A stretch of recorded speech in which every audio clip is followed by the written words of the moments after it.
Buenas noches. Buenas noches, Marisa. ¿Qué tal? ¿Cómo vas? ¿Qué tal? Buenas noches.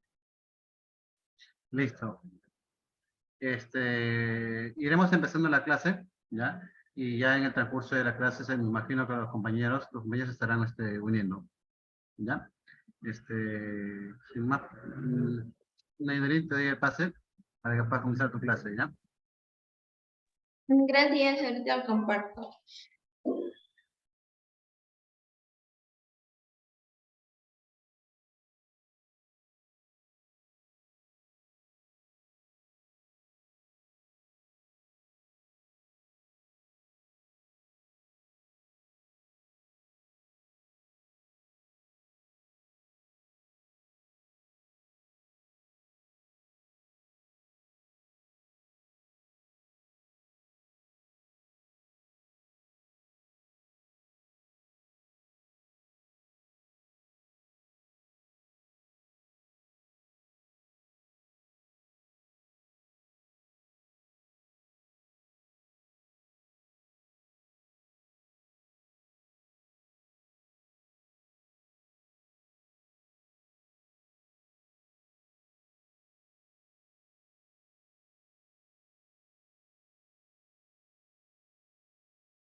Bien, ¿qué tal, chicos? Buenas noches.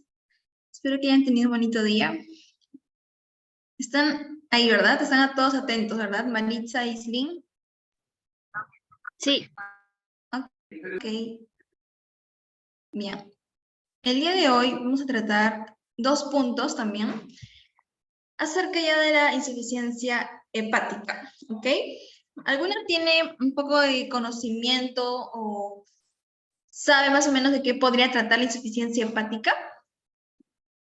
A ver, relacionando los términos ya que hemos venido viendo a lo largo de esta semana. A ver, ¿de qué creen que puede tratarse? A ver, Maritza.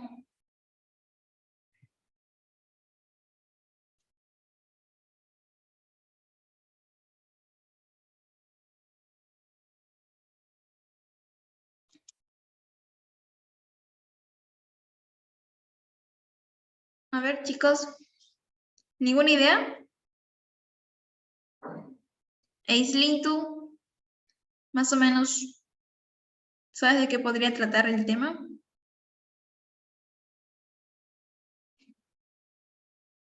¿Nada, chicos? ¿No han repasado nada? Bueno, entonces vamos a continuar para aprender un poco más, ¿ok? A ver, ¿qué nos dicen? Vamos a tratar primero de la insuficiencia hepática aguda, ¿ok? Ya. ¿Qué nos dice insuficiencia hepática aguda? Miren. Primero vamos a tratar la definición. Aquí nos dice que es una enfermedad multiorgánica, ¿ok? En primera instancia lo que va a ser dañado es el hígado, pero luego a medida que no se lleva a cabo un buen tratamiento, tal vez ya afecta a otros órganos. Es por ello que se dice que es una enfermedad multiorgánica, ¿ok? Además está caracterizada por lo que sería un deterioro rápido. Acuérdense que aguda va a ser referencia a lo rápido que se va a llevar a cabo la enfermedad. Ok, en este caso sería el deterioro de la función hepática. ¿Sí? Esto va a estar acompañado de 2 principales manifestaciones, que es la encefalopatía, como también la coagulopatía. ¿Sí? Esto tenemos que tener en cuenta que se va a llevar a cabo, pero en pacientes que estén sanos. No aquellos que han tenido, por ejemplo, una cirrosis previa, como se acuerdan, la insuficiencia renal aguda, que una de sus etiologías podría ser una previa enfermedad renal crónica, ¿se acuerdan? Entonces, en este caso, en este tema, no va a ser así. Los pacientes tienen que estar sanos, ¿ok? Ahora, tenemos aquí un sistema que se llama de O'Grady, en lo cual nos clasifica la insuficiencia hepática aguda en 3 partes, ¿no? la hiperaguda, la aguda, como también la subaguda. Y esto se va a diferenciar, como aquí lo vemos, por las manifestaciones de acuerdo a los días, al tiempo en el que se va a llevar a cabo. Por ejemplo, el paciente va a manifestar algún tipo de alteración a nivel de su conciencia o también en caso de coagulopatías. Por ejemplo, en la hiperaguda, aquí tenemos que la encefalopatía se va a llevar a cabo en menos de 7 días. ¿Ok? Hiperaguda, no se olviden. En cambio, en la aguda ya tienen que pasar más o menos entre 1 o 4 semanas, ¿sí? Casi un mes. Y en la subaguda ya va a ser un poco más, ¿no? Entre los primeros 4 y 26 semanas se va a manifestar este tipo de patología. ¿Qué más? Después también tenemos que tener en cuenta al otro tipo, el otro punto, que es la coagulopatía. En este caso, en la hiperaguda vamos a ver que va a ser una coagulopatía, pero grave. ¿Ok? Grave. En cambio, en la aguda ya va a ser una coagulopatía moderada y en la subaguda una leve. ¿Sí? Miren aquí. O sea que nos están dando a entender que mientras menos sean los días en los que se haya manifestado estos dos puntos, va a ser peor. Miren que dice grave. Sin embargo, esto nos va a ayudar a que podamos, o en este caso, el paciente pueda acudir al hospital y también consigo ser tratado bien. Entonces, aquí esto puede ser también restablecido.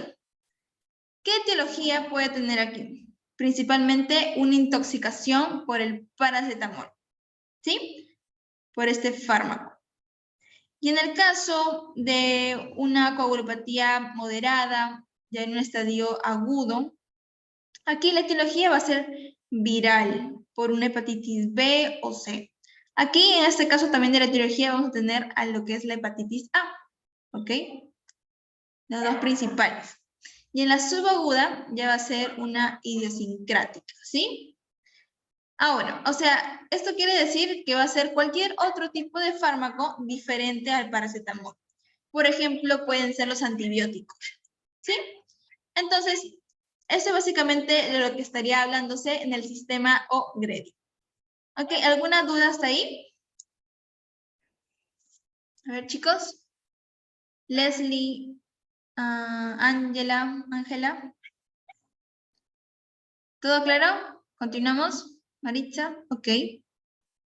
Estas son sus generalidades, ¿sí? Su concepto y el sistema por el que se clasifica este tipo de insuficiencia hepática.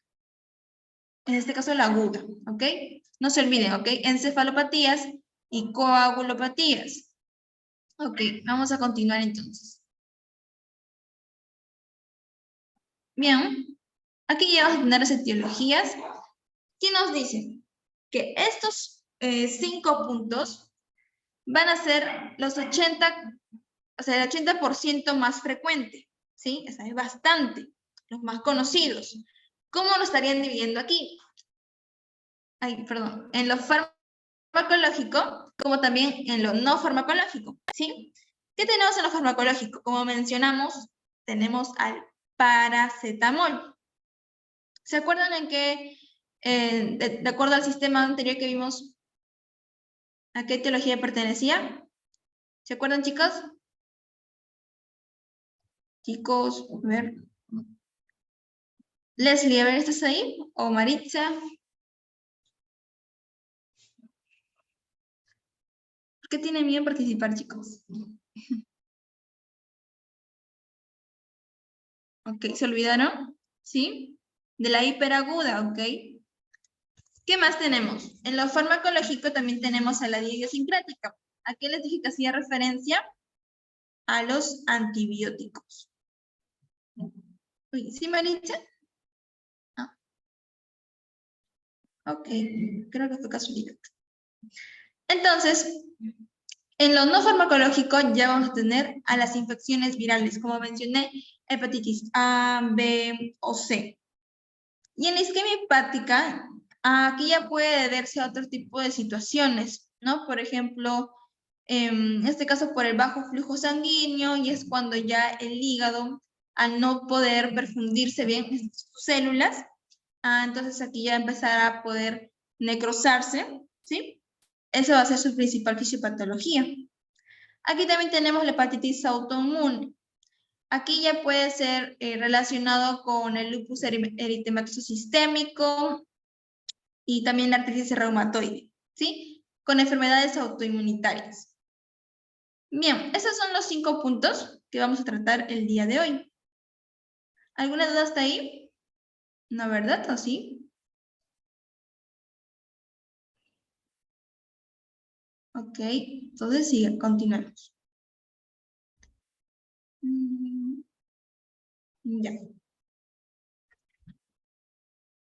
Bien, aquí vamos a tratar los puntos que mencionamos hace un momento. En este caso tenemos a la ingesta del paracetamol. Eso, a ver un momento, por favor. Ya.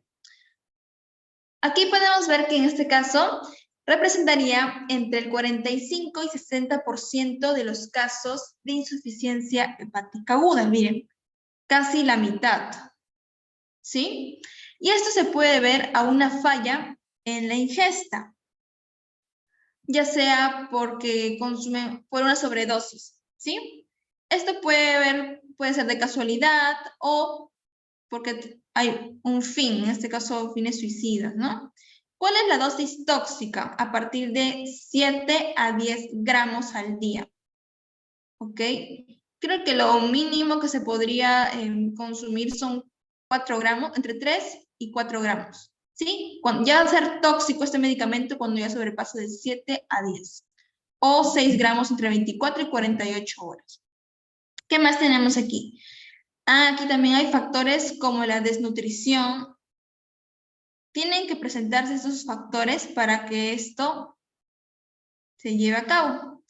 Y bueno, aquí ya tenemos una dosis mortal, que es de 48 gramos. Ahora, nuestro hígado, aquí lo tenemos, ¿cómo va a reaccionar en una intoxicación por paracetamol?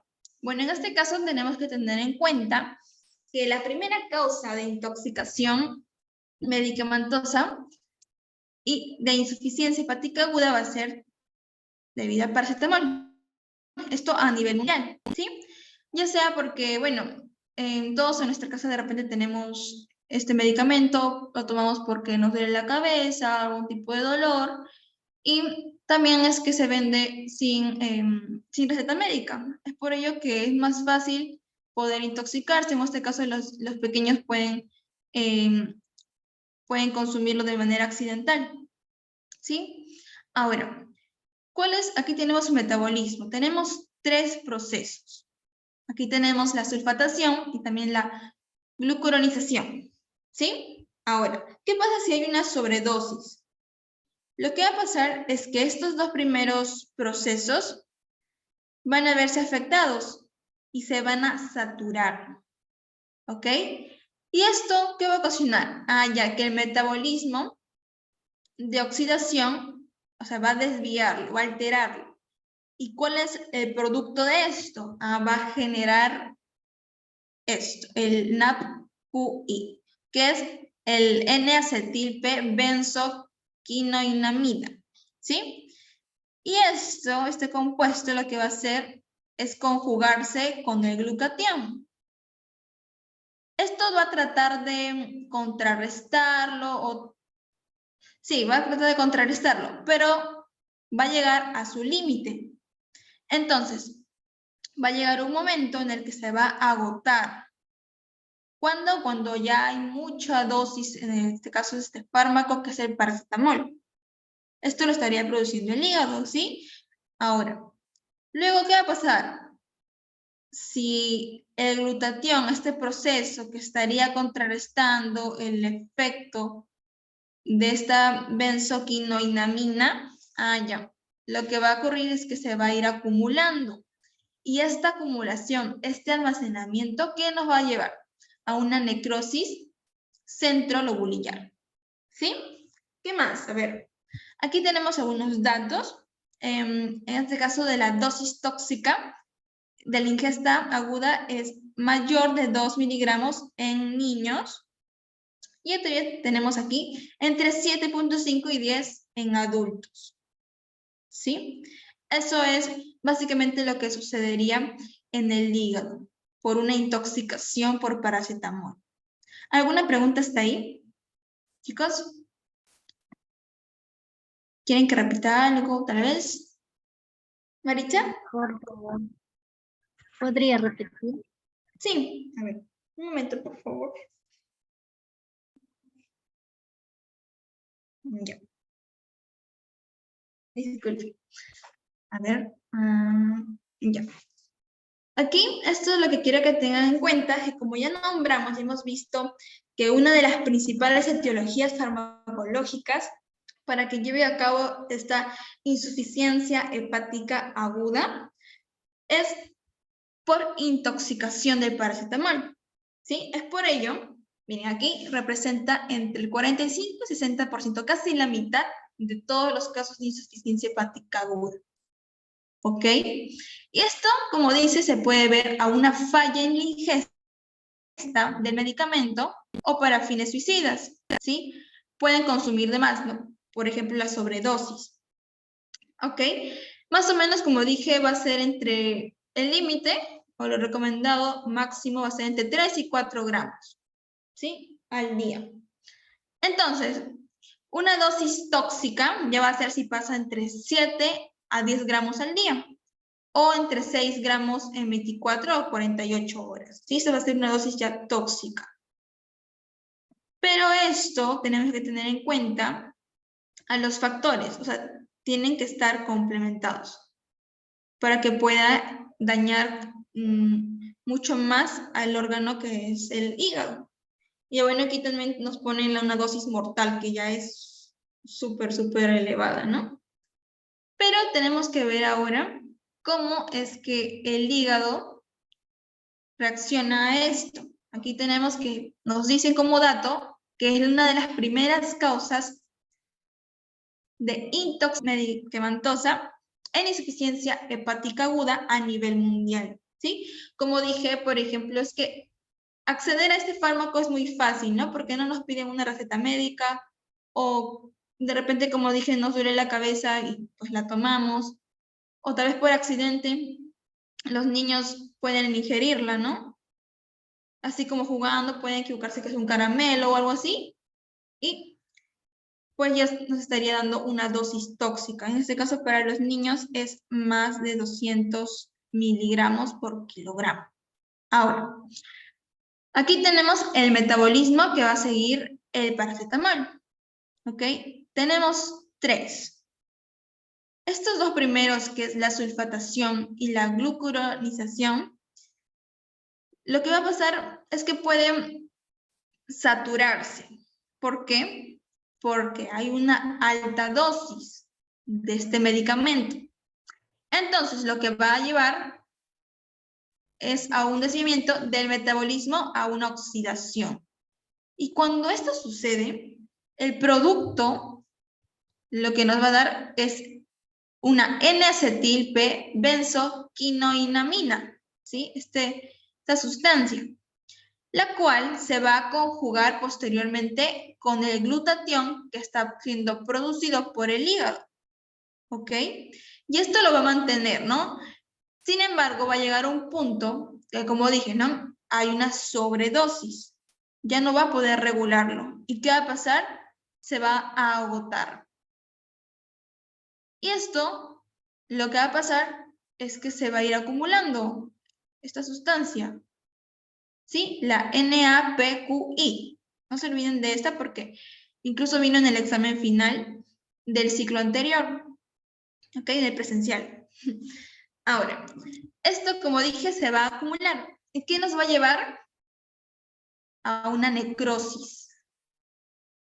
Necrosis centrolobulillar por intoxicación del paracetamol. ¿Ok? Y eso es básicamente lo que sucede. Aquí nos ponen también en tratamiento de la N-acetilcisteína. Por si les llegan a preguntar. ¿Sí? ¿Hasta ahí todo claro? Esta es la alteración. Lo que produciría una necrosis centrolobular y posteriormente un daño ya hepático. Y con ello también ya la alteración a sus funciones metabólicas, ¿no? Como vimos también en la clase pasada, ¿se acuerdan que sintetizaba procoagulantes y entre otros? ¿Sí? ¿Se acuerdan, chicos? A ver. ¿Ahí todo claro, Maritza? ¿Está bien? Para continuar. Ok, Maritza. Ok, Slim. Ya. Un momentito. A ver. Ya. Aquí vamos a ver la idiosincrática o lesión inducida por fármacos. Tener en cuenta que debe ser diferentes al paracetamol, ¿sí? Por eso tenemos aquí a los antibióticos, a los fármacos del sistema nervioso central. En este caso, los antibióticos pueden presentar hasta un 50% de todos los casos también. Y es más frecuente cuando se usa en dosis altas, teniendo en cuenta también los factores que hemos visto en la diapositiva anterior. ¿Qué más tenemos? Ya los fármacos del sistema nervioso central ya solamente representan el 15%. Sí, aquí tenemos una tablita para que puedan hacer la referencia. Y en este caso el pronóstico va a ser malo. ¿Se acuerdan en qué tipo de sistema estuvo relacionado? ¿Cómo? ¿Se acuerdan? ¿Puede ¿En repetir? qué? Hiperagudo, agudo. ¿Se acuerdan el otro cuál era? El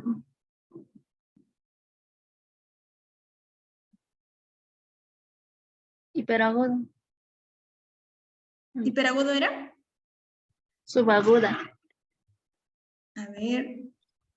Esto, ¿verdad? Aquí tenía una etiología idiosincrática. En este punto, aquí como vemos, su pronóstico, aquí va a ser bueno, pero aquí va a ser ya malo. ¿Ok? Por el tiempo también, en el que se ha ido manifestando tanto la encefalopatía como también la coagulopatía. Mientras más temprano sea la manifestación, va a poder llevar un mejor tratamiento y con ello dar un pronóstico bueno. Sin embargo, en estos puntos, como la idiosincrática, como vimos ahí, se va a dar entre casi 26 semanas como máximo. O sea, es un largo proceso en el que se ha ido llevando a cabo un deterioro, ¿no? Entonces, aquí, como dije, el pronóstico va a ser malo y solo el 25% se recupera después de sufrir una encefalopatía, o sea que el otro 75% llega a fallecer, ¿sí? Por eso dice que es un pronóstico malo a comparación de la hiperaguda. Mientras más rápido se dé la manifestación, vamos a poder tratarlo también de igual manera en un corto tiempo y con ello va a tener una mejor recuperación, ¿sí? Ok, estos son datos, chicos. También tenemos a la hepatitis A y B. Aquí nos dice que la causa aproximadamente de 3% de los casos, ya es menor, pero con mayor frecuencia se da en la hepatitis B. Ok, aquí esto dice que tiene un curso leve y se asocia con factores de riesgo. Aquí nos dice un 70% de supervivencia. Esto estaba relacionado, ¿se acuerdan con qué tipo en el sistema? La primera diapositiva, ¿se acuerdan? Hiperaguda, aguda o subaguda. ¿Se acuerdan, chicos?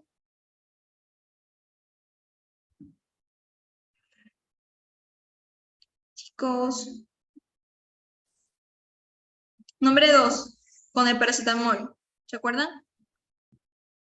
Hiperaguda. Ajá, exactamente. Es por ello que también se ve relacionado con un buen pronóstico. ¿Sí? ¿Qué más? Aquí tenemos hepatitis B. A ver. Ya. Este sí causa el 8%.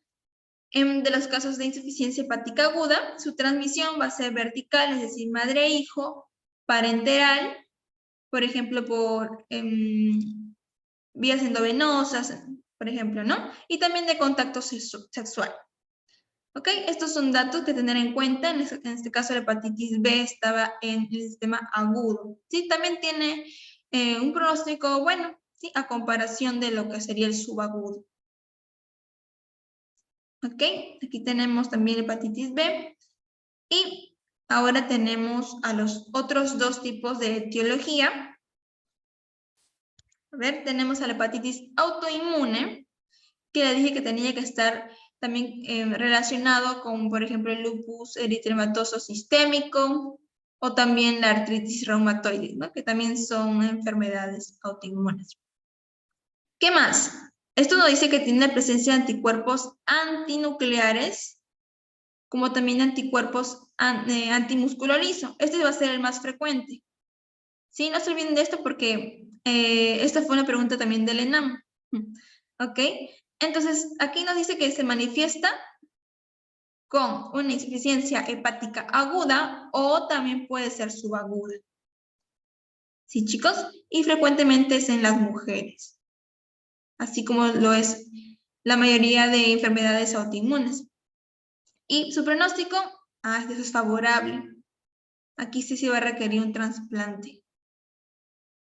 ¿Sí? Son datos, como le digo, en este caso de sus etiologías, de los 5 más frecuentes en el 80%. Y ahora aquí tenemos también la isquemia hepática. Esto ya va a ser por una inadecuada oxigenación del hígado, o sea, una baja perfusión hacia sus hepatocitos. ¿Sí? ¿Qué más? Esto puede verse por una insuficiencia cardíaca grave, ¿sí? Este tema, como ya lo vimos, más adelante también vamos a relacionarlo. Como también hipotensión, shock, miren cómo todo, los temas que hemos visto, miren cómo se está yendo relacionando. ¿Qué más? También tenemos insuficiencia pulmonar y, bueno, el consumo de cocaína. El pronóstico aquí, a corto plazo, va a ser favorable, ¿sí? Si es que se llega a restaurar el volumen intravascular rápidamente. Aquí también tenemos este tipo de enzimas, que son las aminotransferasas, que básicamente son como un indicador cuando son mayores de 3000, en este caso porque nos indican que hay un daño hepático ya grave, ¿sí? Y esos son datos, chicos, datos de la etiología, ¿ok? A ver, ¿qué más podemos? A ver. Ya, aquí su fisiopatología va a depender de 2 puntos. Tenemos a la de necrosis, como también a la apoptosis, ¿sí? En este caso de la necrosis, aquí va a haber una depresión de ATPs. ¿Por qué? Porque, como vimos en el otro caso, podría deberse a un bajo flujo, por ejemplo, por insuficiencia cardíaca, ¿ok? Si no le llega oxigenación, no le llegan nutrientes, la célula va a empezar a infartarse con ello posteriormente hacer una necrosis, ¿sí? Como lo hemos estado viendo a lo largo de los temas, a lo largo de estas semanas. Aparte que va a provocar una despolarización mitocondrial y posteriormente la ruptura de la membrana, ¿ok? A eso se le llama necrosis. Otro punto, ya la apoptosis. Seguro lo han escuchado, ¿ok? ¿Se acuerdan a qué hace referencia la apoptosis, chicos? Por biología. Chicos. Muerte celular. Ajá, una muerte programada, ¿verdad? Aquí, muy bien. Aquí nos dice que primero hay una preservación del ATP. Aquí no hay pérdida, como en este caso de la necrosis. Y esto sí, una activación de la caspasa. Una vez activado esto, ya nos va a llevar a los siguientes puntos, ¿sí? Va a degradar en este caso el ADN y posteriormente una reabsorción de componentes celulares. Es una muerte programada. Poco a poco está matando a la célula. Entonces, cada uno de estos nos va a llevar también a la activación de las células Kupffer. ¿Se acuerdan por histología qué eran las células Kupffer? Chicos. Listo, me parece que sí. Era, no sé si estoy equivocada, en una célula inmune. Ajá, sí. Eran los macrófagos, ¿verdad? Del hígado. Sí, efectivamente son estos. Entonces, cuando el organismo va a estar realizando necrosis y apoptosis, lo que va a pasar es que se van a activar las células Kupffer, que son los macrófagos, en este caso sí se llaman, cuando están ubicados en el hígado, ¿sí? Y estos van a ya dar una respuesta inmune innata. ¿Qué más? Esto de aquí, que va a conllevar a una disfunción orgánica múltiple. O sea, primero va a dañar a los hepatocitos, pero posteriormente ya va a empezar a dar, por ejemplo, fallo renal, también fallo cardíaco, coagulopatías, ya es un orgánico múltiple, ¿sí? Con ello, ¿por qué? Porque va a haber una respuesta inflamatoria sistémica respecto al daño. ¿Y esto por qué se puede dar? Ay, porque ya vimos las diferentes etiologías, como por ejemplo la intoxicación del paracetamol, ¿se acuerdan que nos llevaba una necrosis? ¿Ok? Y bueno, básicamente esto es lo que sucede en una insuficiencia hepática aguda, en un corto tiempo, ¿no? Sí, chicos, entonces se va a basar en la necrosis y en la apoptosis. Sí, efectivamente solamente es eso. A ver, ¿qué más tenemos por aquí? Ah, ya. Aquí, como os dije, tenemos una disfunción orgánica múltiple, ¿sí? O sea, va a afectar a otros órganos también. Aquí tenemos, por ejemplo, cuando ya afecta al corazón, dice que va a haber unas alteraciones hemodinámicas que se van a estar asociadas con las llamadas interleuquinas. ¿Cómo así? Estos, como dije en anterior, van a activar un sistema de respuesta, ¿verdad? ¿Y qué van a hacer? Van a empezar a lesionar el endotelio. Y posteriormente, ¿se acuerdan que vimos en shock que había una disfunción endotelial y que asimismo aumentaban como respuesta, en este caso, los mediadores inflamatorios? ¿Se acuerdan así el óxido nítrico, chicos? Chicas, ¿se acuerdan?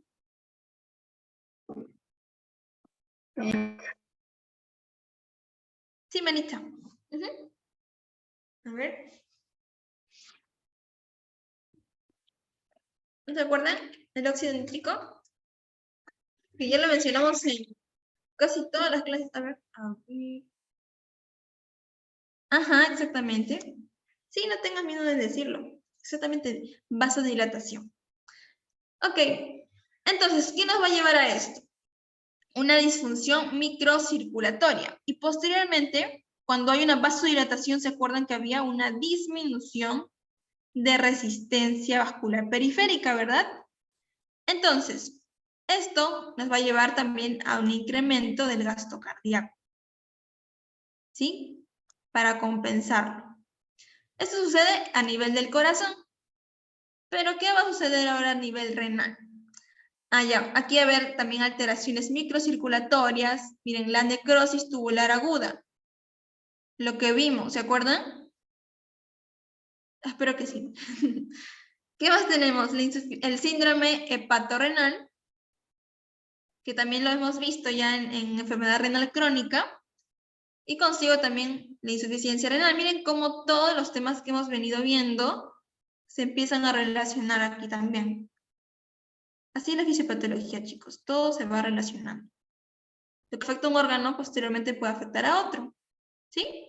Aquí también tenemos a una disminución de la síntesis hepática en los factores de coagulación, ¿no? Que tenemos el 2, el 5, el 7, y también consigo la antitrombina, que también hemos ido viendo, ¿sí?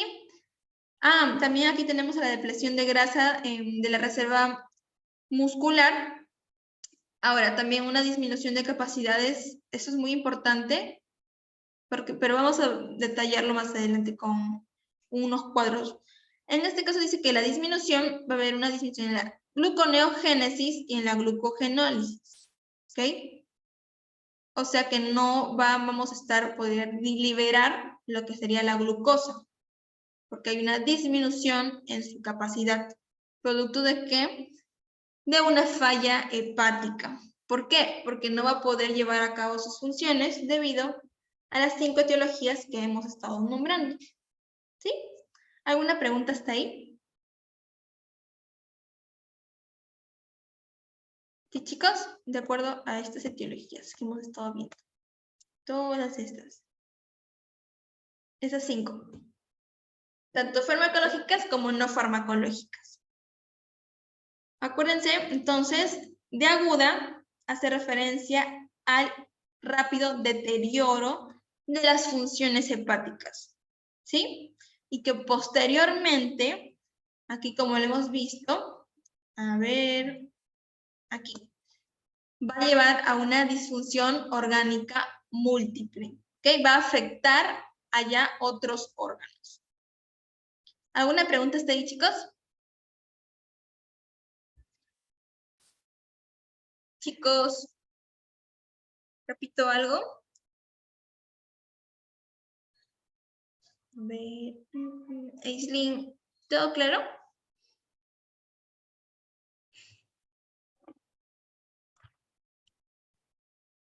Ok. Ya, bueno, aquí también tenemos un gráfico que nos estaría dando como una vista general, ¿sí? Aquí tenemos a los mecanismos fisiopatológicos que están implicados ya en el edema cerebral, ¿ok? A lo que también estaría haciendo referencia a una encefalopatía, uno de los puntos más importantes junto con la coagulopatía para hacer o diagnosticar la insuficiencia hepática aguda. A ver, aquí tenemos un hígado sano porque, como dijimos, el paciente no debe tener algún tipo de antecedentes, enfermedades, por ejemplo, la cirrosis, ninguna, ¿sí? Debe estar sano. Pero, por ejemplo, puede tener una intoxicación por paracetamol o puede, seguro se pudo contagiar por virus, hepatitis B, por ejemplo. Y aquí tenemos una intoxicación. Entonces, ¿qué es lo que nos va a generar este tipo de situación? Una insuficiencia hepática aguda, ¿ok? Sus manifestaciones se van a llevar a cabo de acuerdo al tiempo aquí en el que se van a pronunciar las encefalopatías como también la coagulopatía, ¿no? También de acuerdo a su etiología. ¿Qué más? Aquí tenemos un medicamento hepatotóxico, o sea que va a hacer algún tipo de daño a nivel de los hepatocitos. Ello nos va a llevar a 3 puntos, a un defecto en el metabolismo, a la inflamación y también al defecto de síntesis, ¿ok? Traten de relacionarlo bastante con las clases que hemos visto, por ejemplo, en insuficiencia renal y la clase anterior también. ¿Qué más tenemos? Con síndromes. Aquí tenemos el efecto metabólico. Aquí nos dice que va a haber una hiperamoniemia. ¿Qué quiere decir esto? Que en este caso a nivel intestinal, cuando por ejemplo el amoníaco tiene a nivel del hígado, tiene que ser desdoblado, ¿ok? Por ejemplo, en los intestinos va a ser lo que hacen las bacterias, ¿ok? Esa es una función de las bacterias. Entonces, ¿qué nos va a llevar?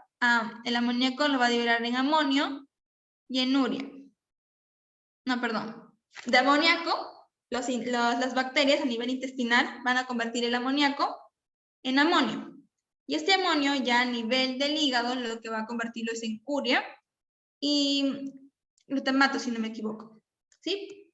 Principalmente en urea. Entonces, esto es lo que el hígado haría cuando estuviera sano. Pero, como aquí vimos, debido a estas diferentes situaciones, no se va a llevar a cabo esto, porque la urea luego posteriormente tiene que ser desechada, ¿sí? Entonces, como no ocurre esto, lo que va a hacer es que el amonio, que no va a ser desdoblado, se va a quedar a nivel sanguíneo. Y es por ello que se va a denominar hiperamoniemia. Y esto va a traer alteraciones cuando llega a nivel cerebral, provocando una encefalopatía. ¿Sí? Listo. Eso es lo que provocaría. Más adelante vamos a tocarlo de nuevo. Otro. Ahora, también tenemos aquí al medicamento nefrotóxico. En la inflamación, ¿qué tenemos? A la insuficiencia renal aguda, que ya la hemos visto. A la azoplejía, ¿se acuerdan? Que lo vimos en shock, que hacía referencia a la vasodilatación. También a la dificultad respiratoria y también nos puede aquí afectar a la coagulopatía. sumado a un defecto de síntesis por falla hepática. Cada uno de estos puntos nos va a traer, ¿qué? Un edema cerebral. ¿Ok? Y con ello, posteriormente, si no es tratado, a lo que sería la muerte. Sí, chicos, esto es un esquema general. Aquí lo vemos también con los tipos de lesiones, ¿no? Primaria, secundaria, y ya cuando ya estaría provocando una insuficiencia como tal. ¿Alguna pregunta hasta ahí, chicos?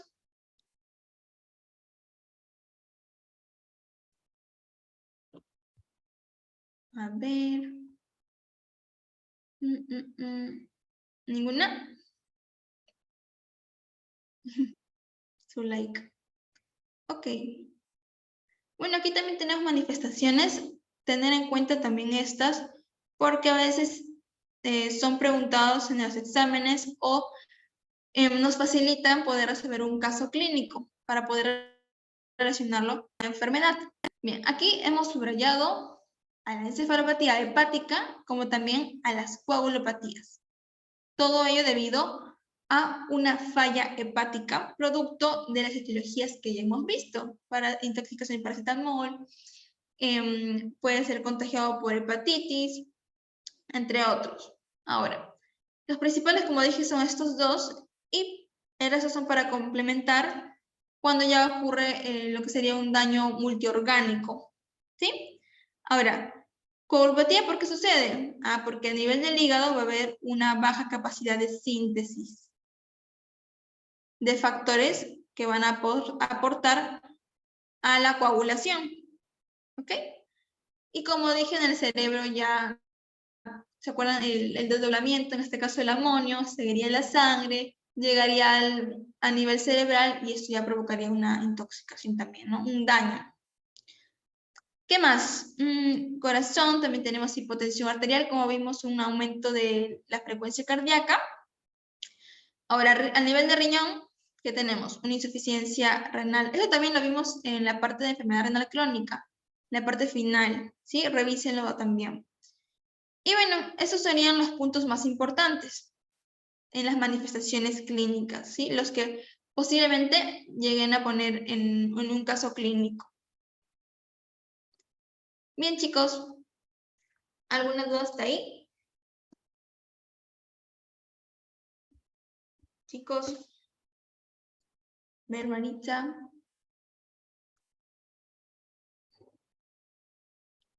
Aislinn, Leslie, a ver. Sí se entendió. Ok, muchas gracias. Espero que todos también hayan podido entenderlo. Ahora vamos a pasar con la insuficiencia hepática crónica. ¿Ok? ¿Qué nos dice entonces la fisiopatología cuando ya es crónica? Eso también va a ser conocido como la cirrosis. ¿Sí? A ver. Ok.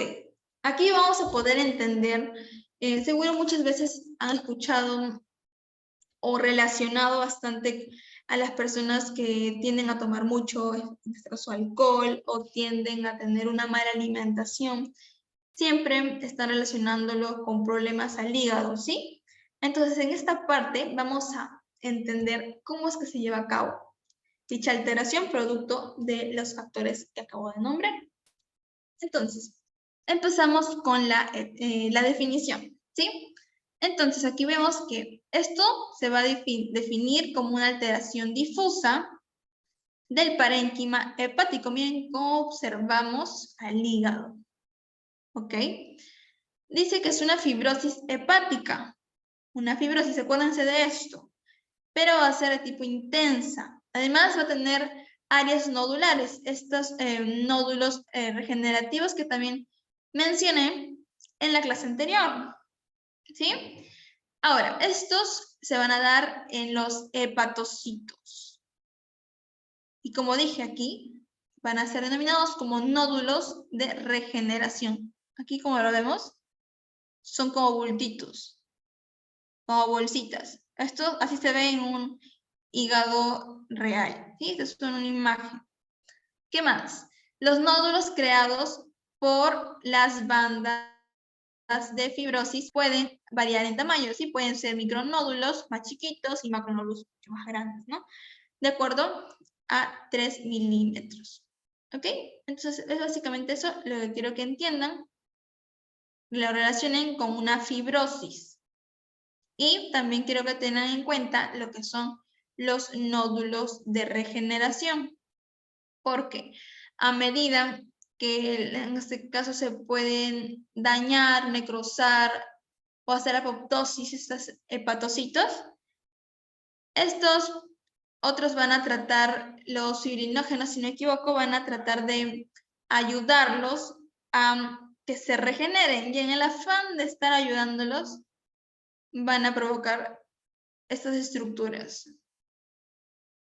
Y posteriormente estarían haciendo fibrosis, como cicatrizándolos.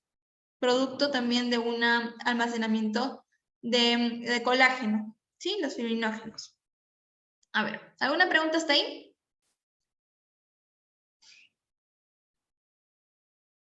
Chicos, ¿ninguna? Sí. Cuando dices que se hace, bueno, esas especies de forúnculos, ¿no? Sobre la masa del hígado, se podría decir, Ajá, ¿no? su pareja, sí, ajá. Esos serían como Hepatocitos. especie de cicatrices, o sea, un Exacto. reforzamiento del tejido, ¿no? Sí, como una cicatriz, como tú mismo lo dices. Así, producto también del almacenamiento de colágeno, va a Ujú, endurecer, va a alterar la estructura normal del hígado, porque miren, claro. parece un montón de granitos, son nódulos O sea, de regeneración. claro, o sea, como si el propio hígado quisiera reforzarse, ¿no? En su afán de quererse curar, por decir así. Se refuerza el tejido. Sí, Se hace así es una el organismo, siempre va a tratar de querer ayudarse para mantener lo que es la homeostasis, pero a veces, como los mecanismos compensatorios, ¿te acuerdas en shock? Ujú. Algo así. En ese afán de ayudar, va a terminar pues alterando su estructura. Ya. Gracias. Sí, está bien. Entonces vamos a continuar. Bueno, aquí tenemos las gran variedad de etiologías, sus causas también, miren aquí. Por ejemplo, las que hemos venido nombrando también en el punto anterior, ¿sí? Las infecciones crónicas ya por virus de la hepatitis. Otra vez aquí tenemos la C, la B, la D. Autoinmunes también tenemos. Agentes hepatotóxicos, miren, el más frecuente en el Perú, que es el alcohol. ¿Qué más tenemos aquí? Enfermedades metabólicas adquiridas, como la esteatohepatitis no alcohólica, ya vamos a ver también, porque se producen, puede ser también producto de, o como factor, tiene la diabetes también, y la obesidad. Enfermedades vasculares, miren, insuficiencia cardíaca, la que ya hemos visto, miren cómo todo esto se va relacionando, ¿no? Una alteración en tal órgano posteriormente podría dañar a otro. Una disfunción ya multiorgánica. ¿Qué más tenemos? Ya enfermedades genéticas también, ¿no? Ya cuando hay una alteración a nivel del código. Y esto vamos a verlos a continuación también, con sus respectivas tablitas. Miren, aquí tenemos a la cirrosis alcohólica.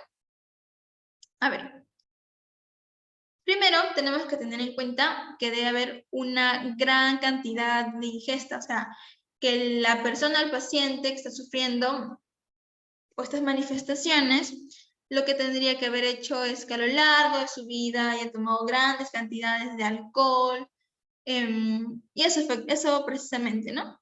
Una ingesta crónica de etanol. ¿Qué nos va a llevar a esto? Una vez en el organismo, lo que va a ser provocado es la acetaldehído, ¿sí? Y esto nos va a dar ductos proteicos. ¿Qué más? Esto es lo que van a hacer al entrar en contacto con los hepatocitos, las células del hígado, va a empezar a dañarlas y posteriormente también puede hacer necrosis aquí, ¿sí? Ahora, aquí también esto es más importante aún, las llamadas células estrelladas, o también conocidas como las células de Ito. Miren su forma. Es por ello que se le atribuye ese nombre, de estrelladas. Lo que van a hacer estas células, que son fibrinógenos, es contribuir, como dije hace un momento, al almacenamiento del colágeno. Y esto posteriormente, en su almacenamiento, lo que va a dar es una respuesta fibrótica, llevando a cabo también los llamados nódulos regenerativos, porque aquí, como dije, a haber una lesión, se van a estar necrosando estos hepatocitos. Entonces el organismo va a activar a estas células estrelladas, o también conocidas como células de hito, que lo que van a hacer es empezar a generar colágeno. Van a tratar de regenerar estas células que están siendo dañadas y bueno, en ese afán va a realizar lo que se llama la fibrosis, ¿no? Una respuesta fibrótica. ¿Qué más? A ver, también tenemos que a nivel intestinal, ¿sí? Más la endotoxina, en este caso el acetaldehído, ¿qué es lo que va a pasar? Aquí también tenemos las células de Kupffer, que al inicio, como dije, va a ser, bueno, son en realidad los macrófagos del hígado, ¿sí? Y esto que nos va a contribuir al llamado de este factor de necrosis tumoral, de más interleuquinas, provocando de esta manera una respuesta inflamatoria. ¿Ok? Entonces, aquí lo que va a pasar también es contribuir aquí al daño del hepatocito. ¿Sí? Todos estos, miren, por ejemplo, aquí van a querer ayudar, una respuesta inflamatoria también, porque, bueno, en este caso, esto sería una endotoxina provocado por una ingesta crónica de alcohol. ¿Ok? Entonces, todas estas interleuquinas, como ya se ve dañada, va a empezar todavía a inflamarla. Y aquí también está tratando de regenerarla formando esos nódulos, como hemos visto en la diapositiva anterior, como unos granitos, ya eso, producto de que hay un almacenamiento de colágeno llevado a cabo por la activación de estas células estrelladas o de hito. Listo, ¿ok? Aquí también podemos observar que la ingesta crónica de alcohol nos va a producir un estrés oxidativo, ¿sí? ¿Qué más? Igual también va a empezar a dañar a nuestros hepatocitos. O sea, es casi lo mismo aquí, pero a un nivel más detallado. Aquí tenemos endotoxinas, que estaría generando ya el alto consumo de alcohol, llamando consigo, activando a las células de Kupffer, y estas ya van a activar o van a dar una respuesta inflamatoria, liberando a través de sus factores de necrosis tumoral, las interleuquinas, y posteriormente haciendo un daño. Es por ello que cuando dicen el paciente cirrótico, lo relacionan bastante con el alcohol. De hecho, va a ser su etiología más frecuente, o al menos así en el Perú. ¿Sí? ¿Alguna pregunta hasta ahí, chicos? Es básicamente cómo se desencadena toda esta respuesta debido al ingreso de esta endotoxina generada por una altas dosis de etanol, alto consumo. ¿Sí, chicos? ¿Alguna pregunta?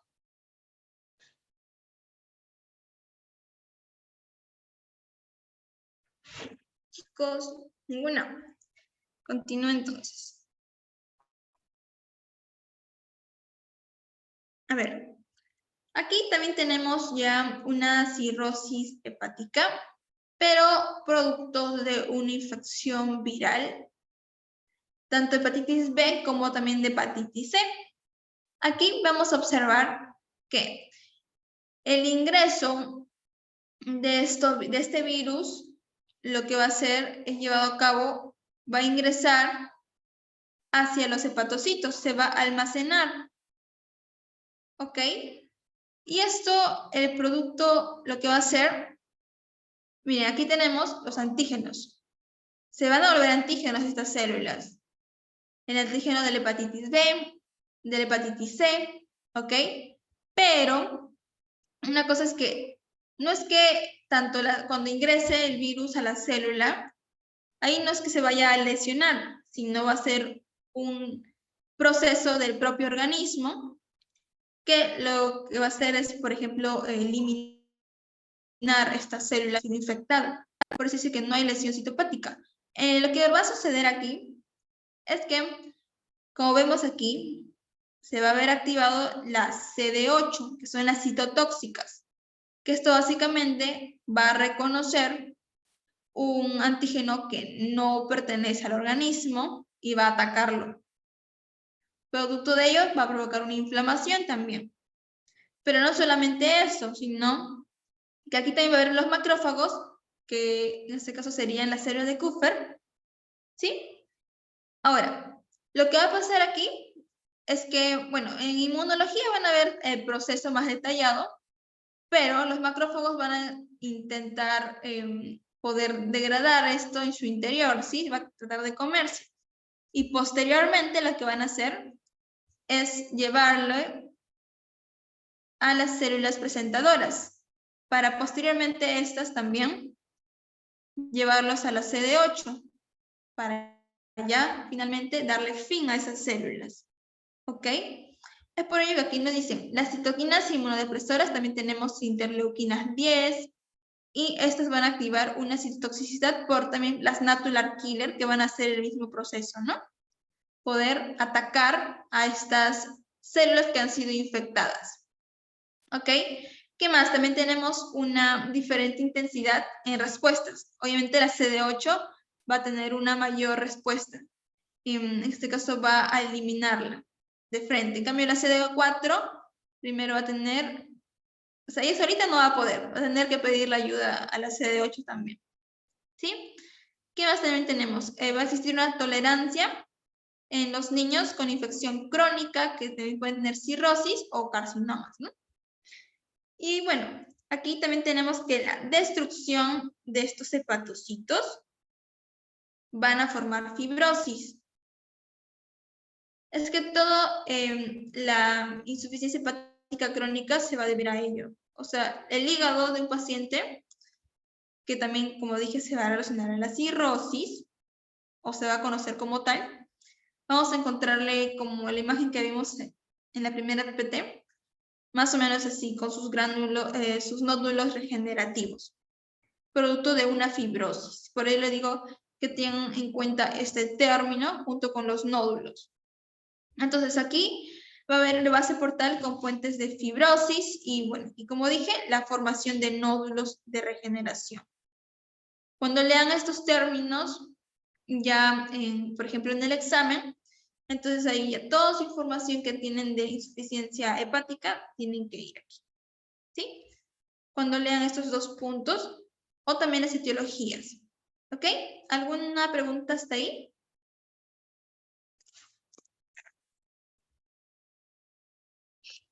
Eso es básicamente cómo actúa el sistema inmunitario de nuestro cuerpo. Que seguro también lo habrán visto en inmunología, ¿sí?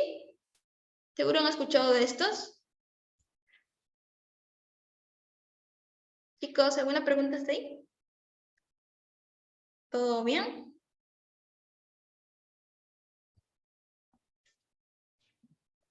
Ok.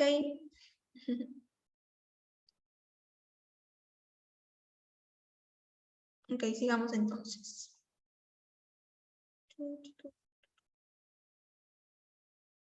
Ya, aquí nos dice cirrosis por esteatohepatitis no alcohólica. A ver, un ratito. Ya. A ver, aquí precisamente esto ya va a tener relación con otro tipo de órganos. Por ejemplo, acá nos dice la adiposidad visceral. ¿Ok? Es decir, o hace referencia a que el paciente puede tener un índice de masa corporal más de 25, ¿verdad? Mayor a este valor. Ahora, también tenemos la llamada resistencia a la insulina. A ver, chicos, ¿a qué hacen referencia más o menos esto?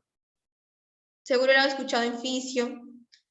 La resistencia a la insulina. ¿A qué enfermedad nos hace referencia?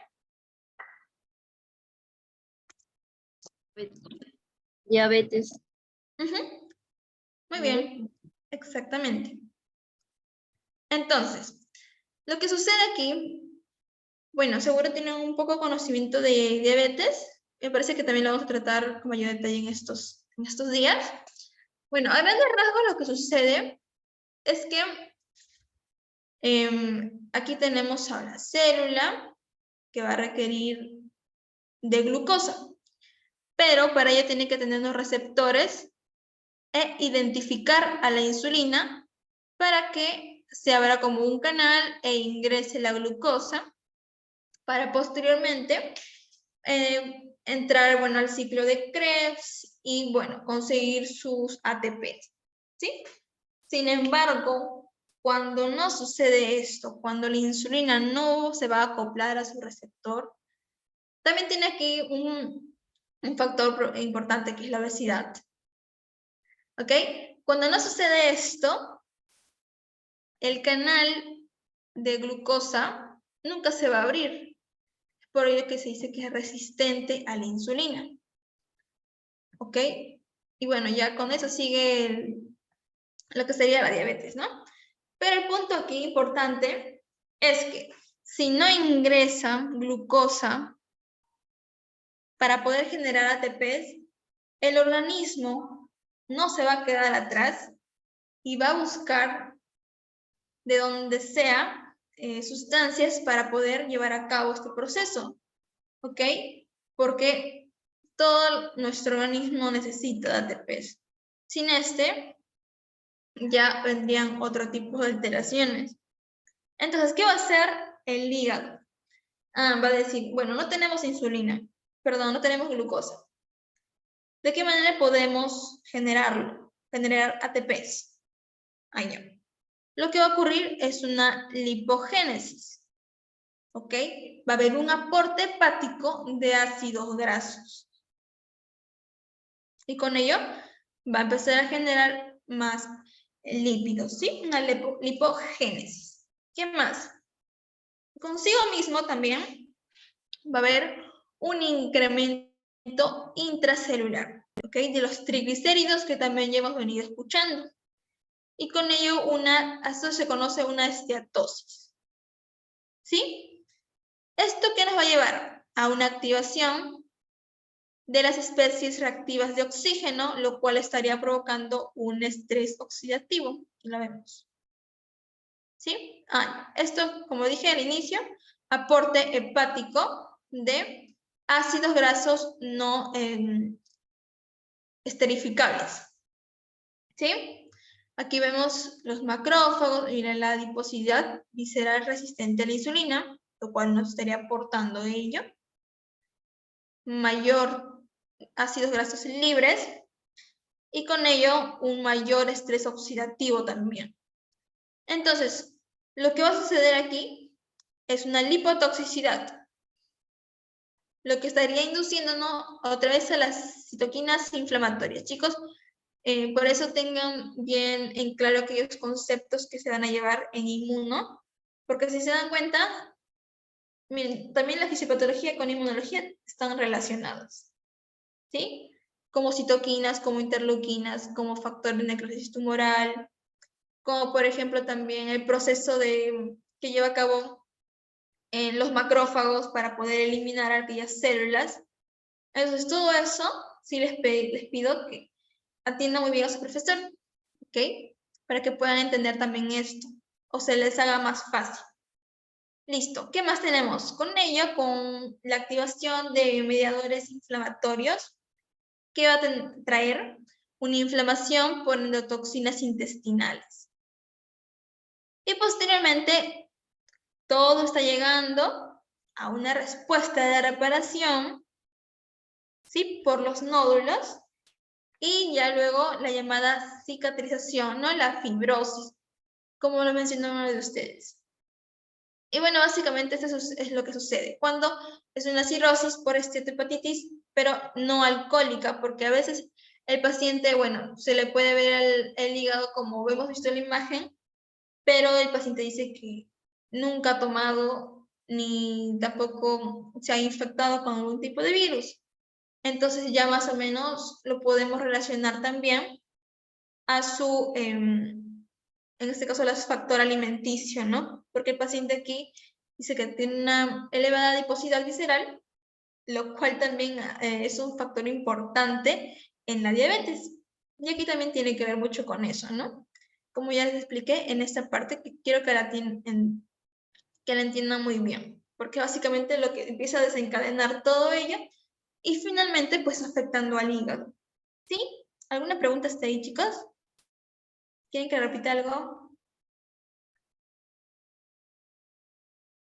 A ver. Si no es así, pongan su like. Si no quieren prender su micrófono. Ok. Tomaré eso como sí. Listo.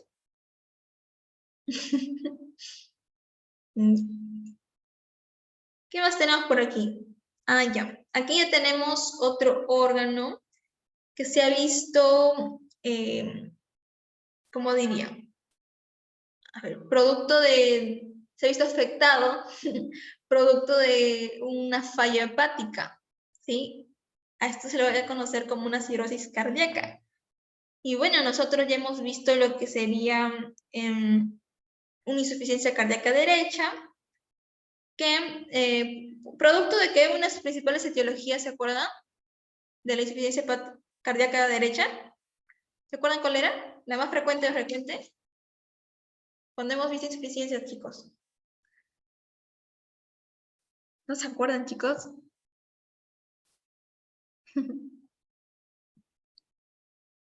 Maritza, ¿te acuerdas? O el Aisling. Aisling, ¿tú te debes acordar? Tal vez. ¿O no está en la... Podríamos ir a preguntar qué dijo. ¿Sí? ¿Muy bien? ¿Qué dijo? ¿Cómo dijiste?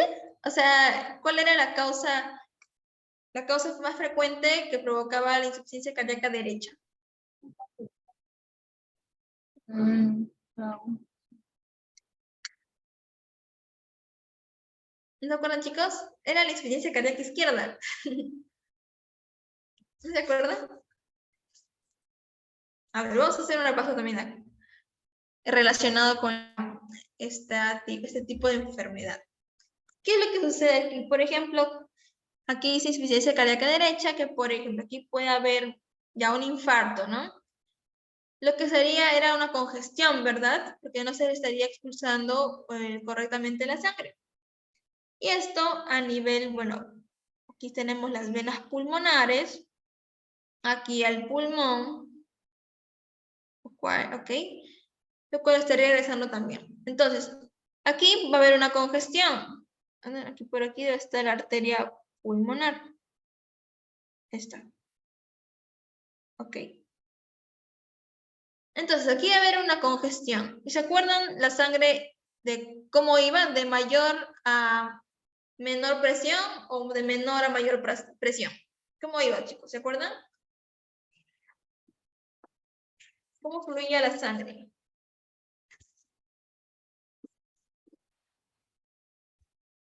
Chicos, ¿de mayor a menor o de menor a mayor? De mayor a menor.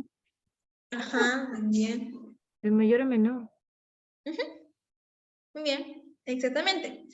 Entonces, ¿se acuerdan que la arteria pulmonar siempre, bueno, tenía una baja presión para que la sangre que llegaba al ventrículo derecho no haga tanta fuerza y bueno, vaya al pulmón y realice sus funciones, ¿no? Su intercambio gaseoso. Lo que no sucedía en el corazón izquierdo, que pues tendría que inyectar con una mayor fuerza porque tendría que llevar flujo sanguíneo al resto del organismo. Entonces, en la insuficiencia cardíaca sucede todo lo contrario. Aquí a nivel arterial, perdón, a nivel, claro, de la arteria pulmonar, la sangre va a empezar a regresarse, ¿ok? Producto de que, como dije, de una a nivel del corazón izquierdo. Entonces, ¿qué va a pasar? Que se va a empezar a congestionar la sangre. Su dirección va a ser retrógrada. Entonces, aquí, supuestamente, la sangre que llegaba a nivel ventricular tenía que irse al pulmón, pero no va a tener espacio. ¿Se acuerdan de esto, verdad? Ya, entonces, ¿qué va a suceder? Que va a empezar a regresar y como no va a tener otro lugar donde irse, ya. Uno puede ir por arriba, ¿no? Haciendo la llamada ingurgitación yugular. Otro podría regresarse por la vena cava inferior. Y aquí ya es cuando se origina y tiene relación con esa estructura o el órgano que sería el hígado. ¿Qué nos dice aquí? Va a haber un aumento de presión venosa en la cava inferior. Efectivamente, la sangre está regresando. Por donde no debería, porque la sangre va así, ¿se acuerdan? Por todo el organismo, perfundía las células, al tejido, y se iba pues con una baja concentración de oxígeno para irse al pulmón. Pero aquí está sucediendo todo lo contrario. La sangre con baja concentración de oxígeno no llega a salir por la arteria pulmonar, está congestionada esa parte. Entonces va a regresar y con ello va a haber un aumento en la presión venosa en la cava inferior y también de las venas hepáticas. ¿Ok? De estas venas. ¿Qué más? Va a haber un aumento venoso sinusoides y también la dilatación. Ahora, aquí vamos a tener a los sinusoides y con ello dice que nos va a ocasionar una dilatación. ¿Por qué? En este caso, esas estructuras van a querer abarcar, o mejor dicho, almacenar, tratar de adaptarse a esta cantidad de volemia que está pues regresando, lo cual no debería pasar. Entonces, en este afán de querer almacenar todo, se va a dilatar. ¿Producto de qué? Pues va a empezar a liberarse lo que es el óxido nítrico. ¿Qué más tenemos? Ok, congestión venosa hepática e isquemia en hepatocitos. ¿Sí? ¿Por qué? Porque está regresando la sangre con baja concentración de oxígeno. Entonces, supuestamente aquí tendría que llegar sangre rica en oxígeno y seguir su camino, pero aquí no está llegando. Por eso se está isquemizando. Los hepatocitos empiezan a isquemizarse y posteriormente a necrosarse. Y cuando esto sucede, ¿se acuerdan quiénes se activaban? ¿Se acuerdan qué célula principalmente trataba de hacer o regenerarla? ¿Se acuerdan, chicos? Una célula con una peculiar forma. A ver. ¿No se acuerdan? Chicos.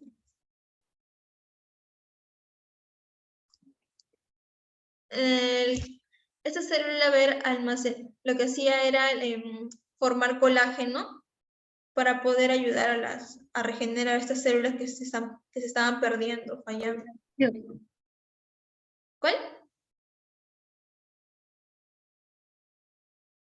¿Cuál dijiste?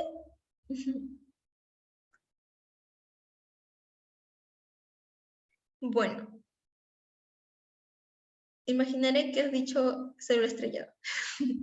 O también conocida como las células de Ito, ¿verdad? Entonces, estas van a reconocerse, van a activarse en estas situaciones. Y pues, otra vez llegamos a lo que se llama la necrosis y también a la fibrosis pericentral, ¿sí? Fibrosis. ¿Ok? Haciendo referencia a la cirrosis cardíaca. Y esto, chicos, es básicamente lo que sucede producto de una insuficiencia cardíaca. ¿Ok? Y también aquí, como dije, una congestión. ¿Se acuerdan que también les mencioné que había un signo hepatoyugular? ¿Se acuerdan, chicos? Esto seguro lo van a ver en semio. Yo también seguro. Entonces, aquí lo que hacían era hacer presión a nivel de este órgano y toda la sangre que está congestionada aquí se iba también hacia arriba. O sea, por donde encuentre lugar, esa subía. Entonces aquí ya se daba el signo de la ingurgitación yugular. ¿Sí? Es un dato. ¿Alguna pregunta hasta ahí, chicos? ¿Quieren que repita? No sé. ¿Todo claro? ¿Puedo repetir una vez más? Sí. A ver. Ya Gracias. sí. Ok, sí. Sí, Maritza, estaba muy bien. Sí, estrellada dijiste. Okay. A ver, vamos a repetir una vez más. A ver, ya. Ok, empezamos entonces a nivel del corazón. Como dije, la insuficiencia cardíaca derecha podía ser provocada por, bueno, su causa más frecuente, que sería una insuficiencia cardíaca izquierda. Ok, chicos, cuando les pregunten eso, solamente digan izquierda, lo contrario. Ahora, ¿qué va a suceder? Por ejemplo, aquí les dije que el paciente de repente tuvo un infarto agudo de miocardio. Un repasito, ¿ya? No va a poder inyectar toda la sangre hacia todo el cuerpo. Se va a empezar a acumular. Y por aquí, ¿a quiénes teníamos? ¿Quiénes traían sangre? ¿Se acuerdan? Al corazón. Sangre rica en oxígeno. Chicos, pues, ¿quiénes? Venas pulmonares. Exactamente. Entonces, estas venas pulmonares van a empezar aquí a regresarse, a generar congestión por una dirección retrógrada, van a llegar a nivel pulmonar, ¿ok? Ok, mis pulmones están feitos, aquí están. Listo. A nivel alveolar, van a empezar también todo, van a recorrer una congestión. Aquí vamos a tener, a ver, esta es la vena cabello superior, pero por aquí debe estar la vena pulmonar. Ok, ya bueno. Por aquí entonces la sangre también va a estar regresando y el ventrículo derecho no está acostumbrado a que haya una presión a nivel de la arteria pulmonar. Entonces, ¿qué va a hacer? Ya, dice, por aquí no tengo entrada. Me voy por donde hay espacio. Ya se va a ir por la vena cava superior y posteriormente por la inferior también. Ahora, en este punto, en esta clase, lo que nos interesa es qué está sucediendo cuando se va por la vena cava inferior. ¿Ok? Ahora, aquí vemos que empieza a congestionarse también, nos indica que va a haber un aumento en la presión venosa de la vena cava inferior y también de las venas hepáticas, ¿okay? Ya a nivel estructural de este órgano. Ok, entonces la sangre va a estar regresándose y como ustedes saben, ¿no? El corazón inyecta por aquí toda esa sangre, ¿sí? Tiene que ir por aquí, pero esa es la dirección normal. Sin embargo, aquí la sangre sigue regresando a nivel contrario, en dirección contraria, perdón. Entonces, la sangre que supuestamente estaba yendo a hacer, bueno, a liberar su CO2 a nivel alveolar y, bueno, ingresar oxígeno para llevar a cabo sus funciones, no va a suceder esto. Lo que va a pasar es que va a haber una isquemia, ¿sí? Un bajo flujo también. Aparte de ello, como dije, mencioné, la congestión que había a nivel de estas venas, de esas estructuras, lo que va a suceder es que el hígado va a decir, ay, pobrecito, todo el líquido que está regresando. Vamos a hacer vasodilatación para almacenar todo. Entonces eso va a ser el hígado. Va a almacenar toda la sangre que no debería estar ahí, va a estar almacenándolo. Entonces, ¿qué va a pasar? Como dije, no va a haber una buena perfusión y por lo tanto va a ocasionar una isquemia de los hepatocitos, de las células del hígado. ¿Ok? Y ello, como pregunté hace un momento, va a ser reconocido, activado por las células estrelladas o las células de Ito. ¿Ok? Y posteriormente lo que va a hacer ella es liberar colágeno, va a querer salvar a los hepatocitos que lo está viendo morirse. Entonces, posteriormente va a, como dije, va a liberar colágeno y en el afán de querer ayudarlo, va a provocar la llamada fibrosis como una cicatrización, ¿no? De esta manera también va a ocasionar los llamados nódulos regenerativos, que son como estas bolsitas que vimos al inicio. Y bueno, chicos, eso es básicamente lo que estaría sucediendo producto de una insuficiencia cardíaca derecha o izquierda, ¿no? Ahora sí, un poco más claro. O, a ver, ¿sí? María. Una pregunta, a la sangre al regresarse de la vena cava Ujú. y pasar, bueno, regresar de nuevo al hígado, pues, ¿no?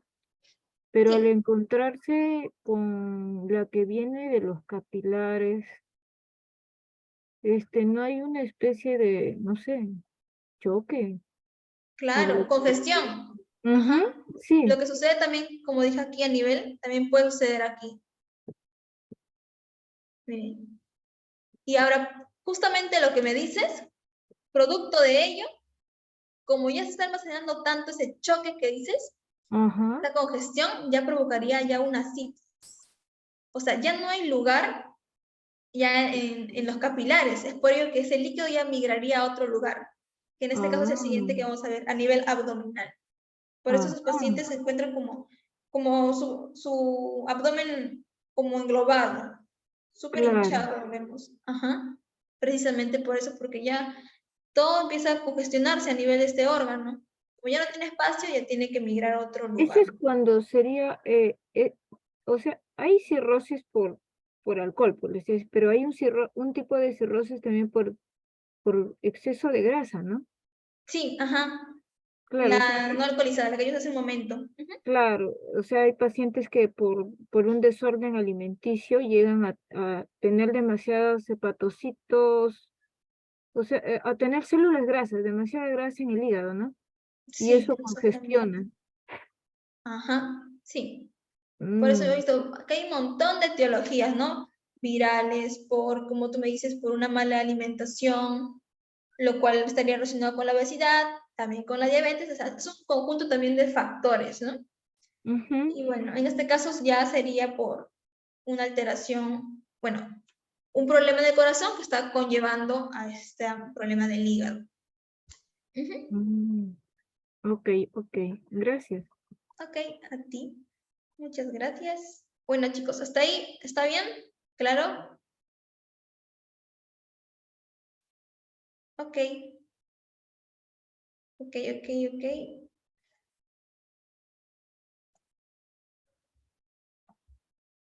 Ok, chicos. Sigan pasando su insuficiencia cardíaca porque miren que tiene bastante referencia también con otros órganos. Bueno, aquí vamos a ver las complicaciones de la cirrosis. ¿Ya? Vemos que hay distintos, hay variedades, tenemos hipertensión portal, justamente también va a tener relación con lo que acabamos de ver, la ascitis, que justamente lo mencionaba hace un momento, y bueno, también hay desnutriciones, también está la anemia, y vamos a ver también aquí está también la coagulopatía, ¿sí? Entonces, vamos a ver cada uno de estos puntos, o los más importantes en este caso. Ya miren, aquí tenemos lo que sería la hipertensión portal. Bueno, aquí sucede parecido, como dije, como estuve comentándoles hace un momento con la insuficiencia cardíaca. Aquí nos dice que va a haber un aumento de resistencia intrahepática. ¿Por qué? Por producto de cirrosis y nódulos regenerativos. ¿Ok? Miren, aquí tenemos la resistencia. Que va a haber también líquidos. Y miren, aquí justamente lo que mencionaba, la ascitis, un aumento del flujo esplácnico por vasodilatación. Justamente lo que les comenté hace un momento es literalmente, bueno, parecido, ¿no? Aquí tenemos, bueno, el líquido que empieza a regresarse, aquí puede haber un aumento de esta sangre, ¿sí? Y lo que estaría provocando es una hipertensión portal, porque como dije también el hígado va a empezar a liberar vasodilatadores, miren aquí como tenemos ensanchado también el vaso sanguíneo, y con ello va a empezar a vasodilatarse el aumento de flujo esplácnico. ¿En qué? Por el afán de querer almacenar todo. ¿Ok? Tenemos también tipos de hipertensión portal. Puede ser prehepática, por ejemplo, aquí vemos algunos trombos, productos también puede ser factor, como ya vimos, ¿no? La obesidad, por tal vez en un aumento, en este caso de triglicéridos, colesteroles, ¿no? De grasas. O también puede que el paciente tenga una hipertensión arterial, ¿sí? Podría también provocar con esto, como ya vimos también en la clase como tal. Y bueno, todo esto lo que estaría haciendo es impidiendo el flujo correcto, ¿ok? Entonces, eso lo que nos va a llevar es a aumentar la resistencia vascular periférica también. ¿Sí? ¿Producto de qué? De estos trombos que nos están alterando el paso del flujo sanguíneo. También tenemos intrahepáticas, esto ya sucede a nivel del hígado, como la cirrosis, que estábamos viendo en este momento, y también las poshepáticas, ¿no? Que esto ya son, por ejemplo, síndromes y la insuficiencia cardíaca derecha, la que ya vimos hace un momento también. Y bueno, ahora, hipertensión portal va a ser considerado cuando es mayor de 5 milímetros mercurio. Como sabemos, lo que son estructuras venosas deben ser menores, porque aquí tenemos, por ejemplo, las estructuras arteriales que empiezan pues, a traer sangre y siempre debe haber, el flujo debe de estar en una dirección de mayor a menor presión. Lo normal es que, bueno, la hipertensión en las venas portas sea entre 1 a 2 milímetros mercurio, ¿sí? Pero en este caso está aumentada, lo que estaría también como que haciendo lento este paso, ¿ok? Entonces va a ir lento, lento, lento. Y con ello también, bueno, como dije, la vasodilatación, y aquí también tenemos los tipos de hipertensión portal. Principalmente aquí tenemos cuando sucede lo que es los trombos, ¿no? Por los distintos factores que mencioné. Y bueno, con eso también aumentar su presión, su presión en las venas porta. Ok, chicos, ¿alguna pregunta hasta ahí? Como dije, es bastante parecido al que vimos hace un momento. Justamente también tiene relación con la insuficiencia cardíaca derecha. Uy, con esto que vimos aquí. Ya.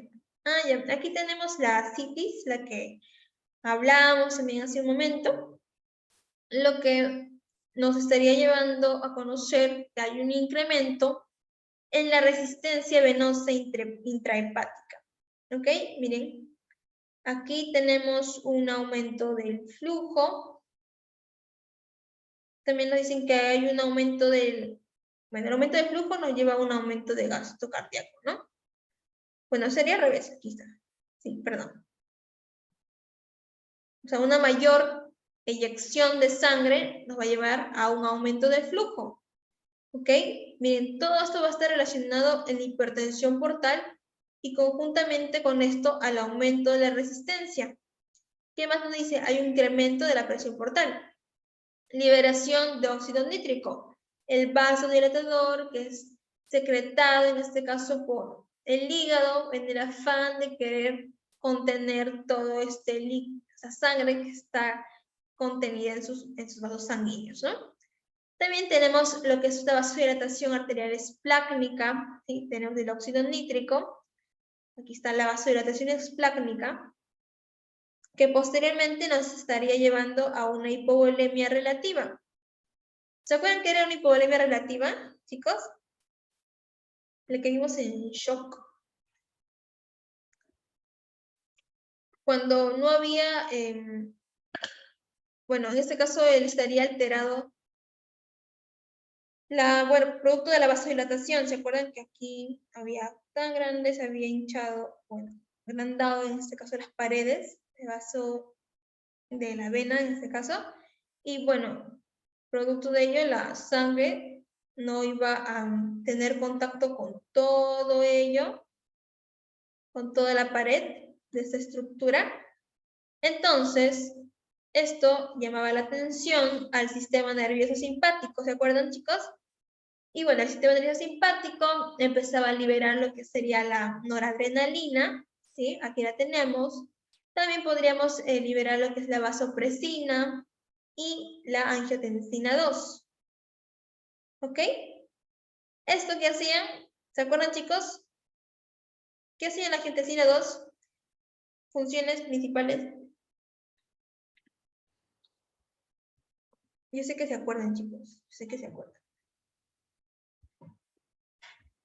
¿No se acuerdan? Sistema de reina angiotensina aldosterona. Chicos, ¿se acuerdan, verdad? Están respondiendo en sus casas, yo sé que sí. Bueno, espero. Entonces, bueno, la angiotensina 2, como dije, tiene dos funciones principales, la vasoconstricción, bueno, al igual que la norepinefrina, o también tenemos, para este caso, el punto más importante es la retención de agua y también sodio, ¿no? Generando de esta manera una hipervolemia. Cuando tenemos ya un aumento de la volemia, aumentaría el gasto cardíaco. Tenemos el gasto cardíaco, aumentaría el flujo sanguíneo. Y con ello, pues también aumentaría la hipertensión portal, ¿no? Sería como un círculo vicioso. Y si aumenta otra vez la volemia aquí, este nivel, pues también habría un aumento en la resistencia. ¿Ok? Ok, chicos, ¿qué más tenemos? Bueno, un incremento del flujo venoso portal. Bueno, aquí también tenemos la activación del sistema renina-angiotensina-aldosterona con hiperaldosteronismo, ¿sí?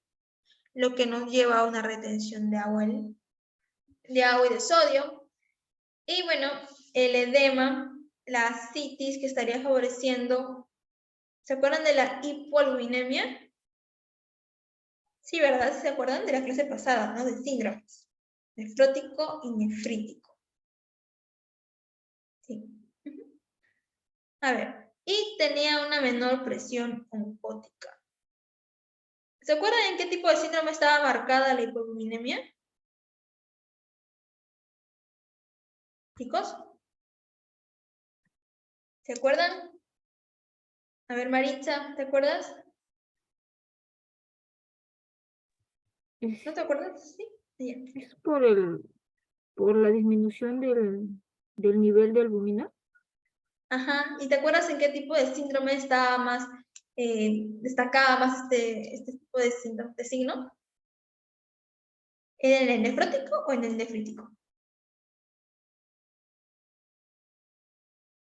Nefrítico. No, en el nefrótico, ¿te acuerdas? Cuando se perdía la carga de los podocitos y ellos se volvían loquitos y se iban, se jugaban. Ya. Aquí también tenemos, miren cómo todo empieza a relacionarse. Por eso deben estar repasando, chicos, para que se les haga más fácil en el ciclo que, bueno, ya está casi 2 semanas. ¿Ok? Entonces, ¿se acuerdan que si se perdía la presión? ¿Se acuerdan que era la presión oncótica? ¿Se acuerdan qué hacía su función? ¿Se acuerdan?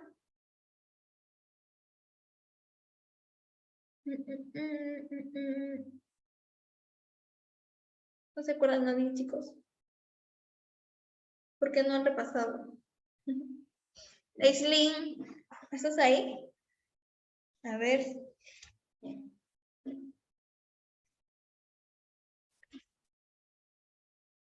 ¿No se acuerdan, verdad? ¿O no quieren hablar?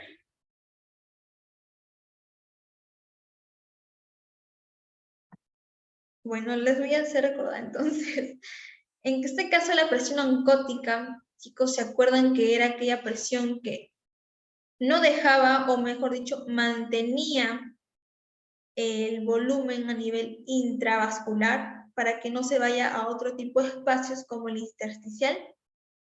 ¿Sí?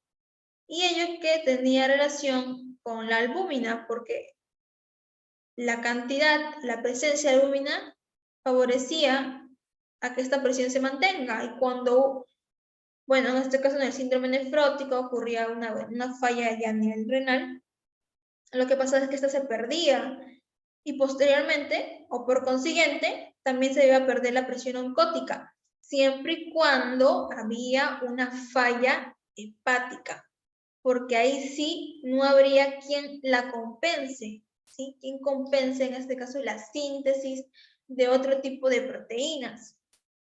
¿Ok? Y en este caso, como estamos viendo, la insuficiencia hepática ya es lo que básicamente tendría que suceder. Y como nos comentábamos hace un momento, me preguntaron qué pasaría, bueno, si la sangre que está regresando con la que está fluyendo en dirección correcta, pues habría como un choque, ¿no? Una congestión ahí. Entonces, básicamente es lo que justamente por la pérdida de la presión oncótica, este proceso se va a ver favorecido. Entonces, ¿qué va a pasar? Que la bulimia que está por aquí, está ocasionando la hipertensión portal, lo que va a pasar es que ya no se va a mantener a nivel intravascular, sino ya va a pasar a otro espacio, que en este caso ya sería abdominal, ¿no? Vemos que aquí como la persona, el paciente se ve hinchado. Y eso básicamente es lo que sucedería. La llamada ascitis, que le hemos venido mencionando también, cuando a veces también nombramos lo que es edema, le hemos visto insuficiencia cardíaca también, si no me equivoco, sí, en la clase pasada también, ¿ok? Entonces ya vayan relacionándolo con esto, chicos. ¿Más o menos quedó claro? ¿Sí? ¿O quieren que vuelva a repetir? Con toda confianza, chicos, díganme. ¿Sí? Ok. Su like de María. Ok, chicos. Entonces, ¿qué más tenemos? Ya, aquí tenemos la encefalopatía hepática. Que bueno, básicamente, como ya nombré hace un momento también, ¿se acuerdan que a nivel intestinal, en este caso estaba el amoníaco? Aquí también tenemos como bacterias, ¿verdad?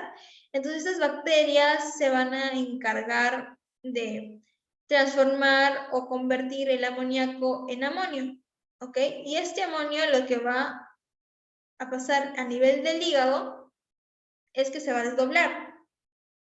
A ver, ya. Entonces, aquí, ¿qué nos dice? Que va a haber una disminución de masa hepática, ¿sí?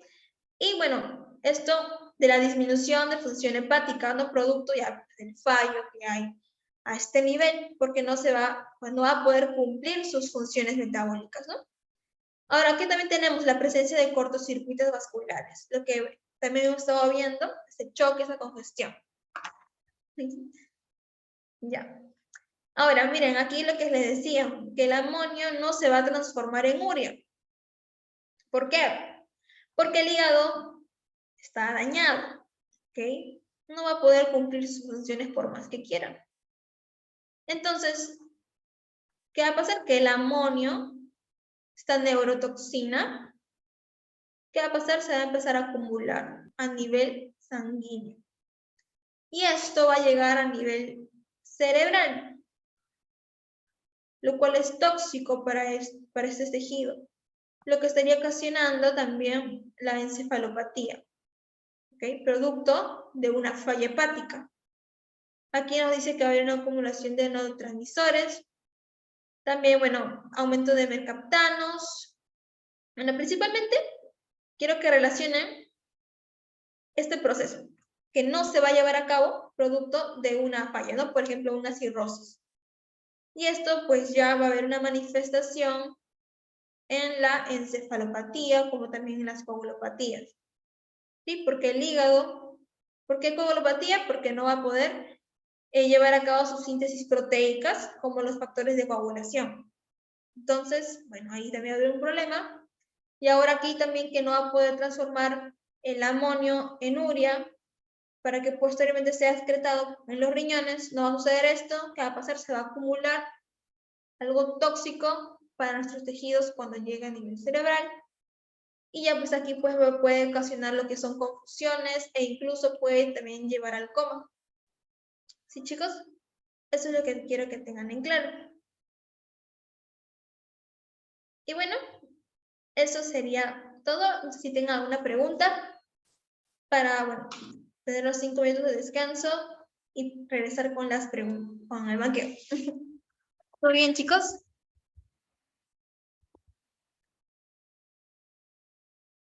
Ok. Los veo en 5 minutos entonces.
Chicos, ¿ya llegaron? ¿Están aquí? Para resolver, para resolver las preguntas. ¿Están aquí? María, Marisa. Sí, presentes.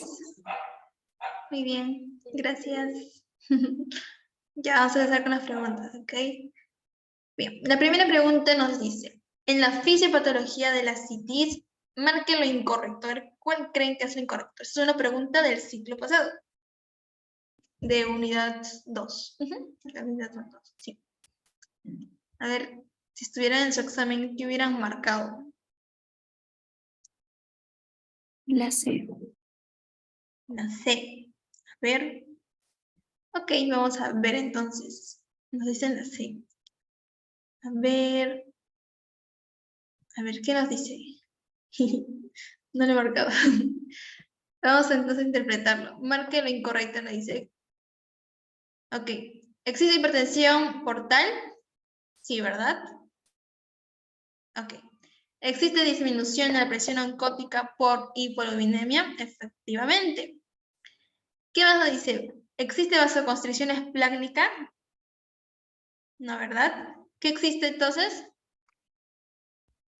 Vasodilatación. Ajá, exactamente.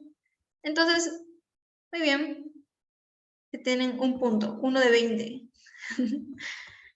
Y bueno, efectivamente sí, se activaría el sistema renina-angiotensina aldosterona, pues para llevar a cabo la retención de agua, ¿no? Y de sodio, con ello aumentar el gasto cardíaco y todavía incluso empeorar todo esto, formando también la citis. Bueno, no que se olviden de estos puntos, chicos, repásenlo bastante, ¿ok? Ya. Aquí tienen otra pregunta. A ver, chicos, ¿cuál de las siguientes opciones se relaciona con mayor frecuencia con insuficiencia hepática aguda no viral? A ver. Mejor dicho, de las etiologías farmacológicas. Porque, por las claves, ¿no? Tenemos que ya enfocarnos en esa parte. ¿Cuál creen que sería, chicos?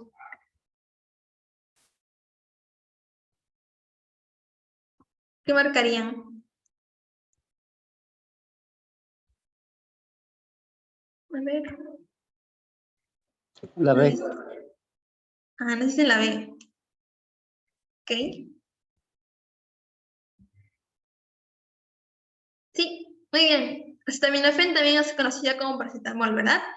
Y con ellos ya se relaciona con mayor frecuencia. Bueno, en este caso, la insuficiencia hepática aguda no viral. Las virales, ¿se acuerdan? Hepatitis A, B y C, que son las más frecuentes, ¿ok? Y bueno, a ver esta pregunta, que ya tiene que ver con las afecciones multiorgánicas. A ver, chicos. Justamente ese tipo de preguntas son las que vienen en los exámenes. Para marear aquí. Mayor aumento, menor disminución. Pero tenemos que tener bien en claro la fisiopatología. A ver, chicos, ¿qué pueden deducir de manifestación cardiovascular?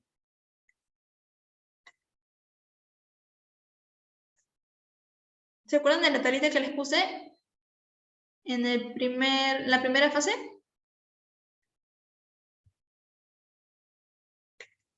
A ver, ¿cuál creen? La D sería. Ajá. Sí, muy bien.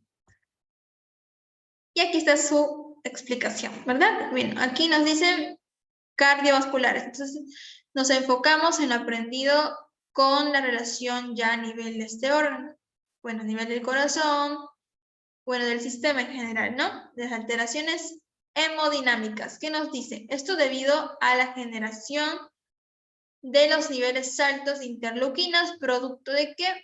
De pues todas las etiologías que hemos visto, que fueron 5 principalmente, abarcando el 80%, bueno, de los más frecuentes, ¿sí? ¿Qué nos generaría esto entonces? Ya, una lesión endotelial, ¿sí? Miren estos 5 puntos, ¿ok? Háganlo como si fuera un cuento. ¿Ok? Si pasa esto, pasa lo otro, y si pasa esto, pasa lo otro. Así es la fisiopatología. Cuando había una lesión arterial, bueno, como hemos visto, había un incremento del óxido nítrico, provocando que vasodilatación. Y cuando hay vasodilatación, ¿qué había? Una disminución en la resistencia. Y aquí nos dice, hay una mayor resistencia. Ah, no, incorrecto. Nos piden cuáles son. ¿Cuál de ellas son? Bueno, debería decir. Entonces, ¿qué más nos dice? Hay un aumento en la presión arterial. Si hay una disminución, esto bajaría, ¿verdad? Ok, entonces también está mal. ¿Qué más nos dice? Aquí ya tenemos el mecanismos compensatorios, incremento del gasto cardíaco, nos dicen, pero aquí nos dice que hay una disminución. Ajá, ok. Entonces, lo que nos estaría llevando un incremento del gasto cardíaco es a aumentar lo que sería la frecuencia cardíaca, ¿verdad? Entonces, esa sería la respuesta correcta. Muy bien, chicos. Bien, a ver. Espero que haya quedado todo claro. Si tienen alguna pregunta por ahí, o estaríamos finalizando la clase para encontrarnos el día sábado. ¿Sí, chicos, alguna duda? ¿Todo correcto?